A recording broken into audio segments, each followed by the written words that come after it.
Hi guys, welcome back. We're going to be finishing up our DIY painted furniture today. It is all dried up. I can feel where there are some rough spots where I didn't really get in there good with the sponge, with my sanding sponge. And I'm just gonna go ahead and sand that again.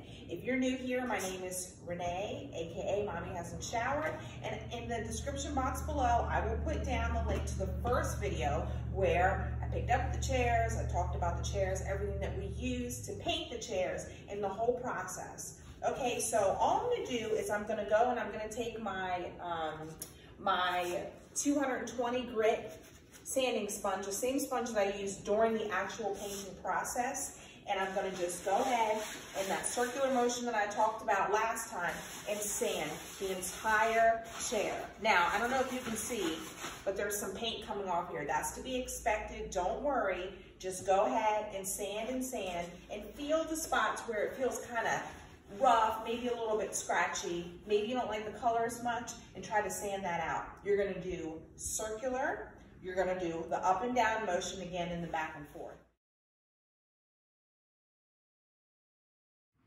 Okay, so I just want you guys to see this up close. This is what it looks like.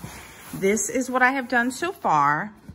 And when you get over these pockets right here, you can kind of see that the paint is like really kind of super crunchy in there. I didn't get in there good before, so I can kind of do that. Maybe do that as you're painting. Now I know for next time to really get down in these divots a little bit better.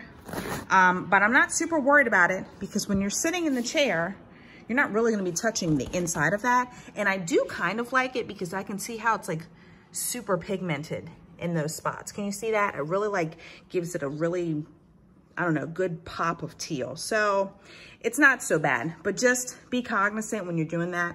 Also like kind of down in the corners right here where it's like super pigmented also. Once again, your body's really not gonna be touching like these little corners. So it's not a huge deal. So when we get down to the seat, you can see, now here's a mistake, and this is something that I'll do next time.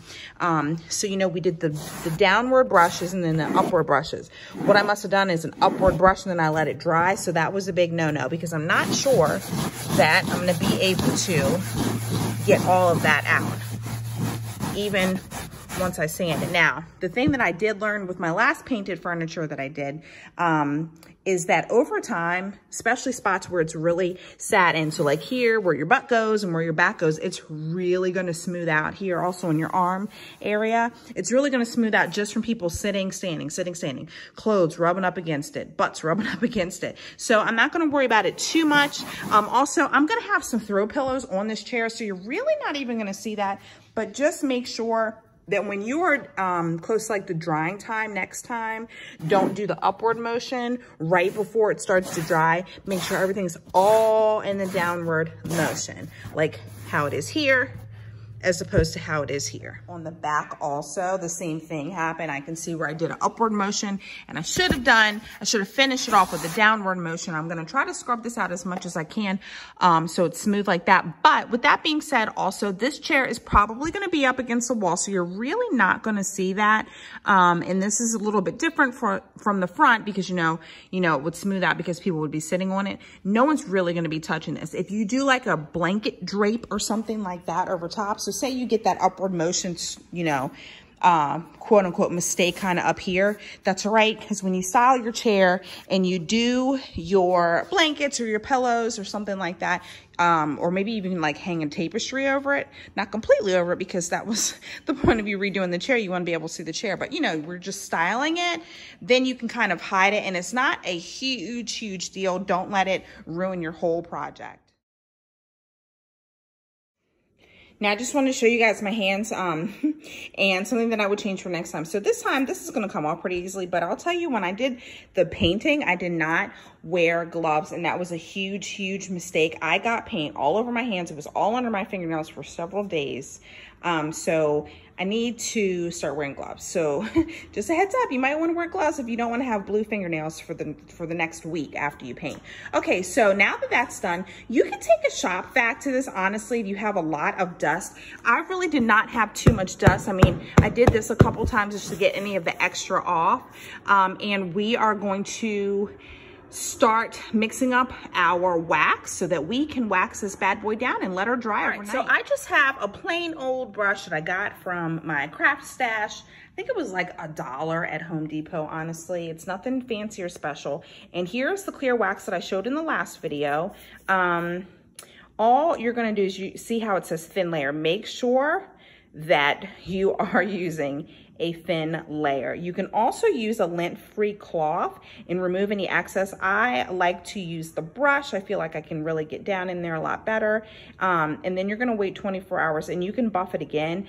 I actually do not buff it again. I will just do the wax and I'll kind of wipe it down and then just let it dry. So let's get started. All right, so I'm just gonna take the top off. And it's kind of chunky. So I just make sure, and you can actually use a container for this, and I actually might end up getting a container. And all I'm gonna do is just brush it on here, excuse me, very lightly, just like it said. Back and forth, up and down. And I have a little bit of fallout, but that's okay because I am gonna be using the wax down there also. It kind of reminds me of cottage cheese. I'll get the camera and do it up close so you guys can see it. And then I'm just gonna apply it like this, nice and thin, and keep on going until I've covered the whole piece.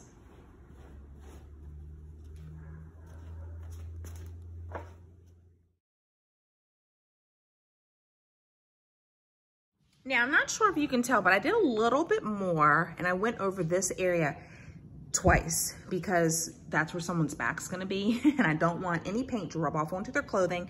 And before I mentioned the fallout, you see that? So all you're gonna do is just smooth it in, that's it. It's not a huge deal.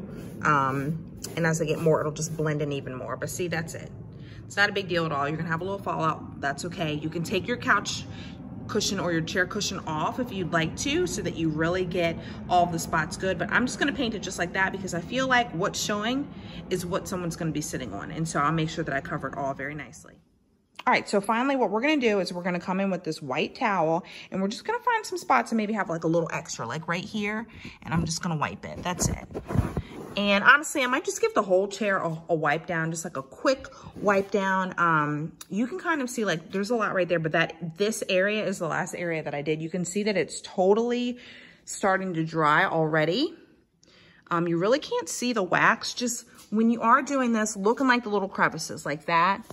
Now, it's not like it's gonna turn your whole chair white if you do miss a spot. Like, don't freak out. You can always go back and sand it if you want to, if there's a spot that just doesn't look right to you, but just check all the little crevices and that's it. So you guys are probably wondering what I'm gonna do with the legs because I did not protect the legs. You know, and this was just paint drip down from when I was painting. So obviously you want to protect them. You want to wait to paint them or stain them or whatever you're going to do. You can tape them. I was rushing, I'm going to be completely honest, and I didn't. But I do know that if I just wet my rag, you know, and I come in and I just put a little bit of like elbow grease on this will come off. You can see that it's coming off. So I just really need to wet that down and then just wipe it off and it'll come off. But so you don't have to do all the extra work, just tape it and then you're good to go. Or you can just paint it. I also thought about maybe spray painting them gold when I'm done, but I think I'm gonna just keep them the original brown that they are. All right, guys, well, that is part 2. I'm sure I will come back with a short video on what it looks like when it is 100% done, but we're about 95% done. I'm loving the way that this came out. Like I said in my last video, it almost appears to be tie-dye. You can see some hints of the gold still coming through.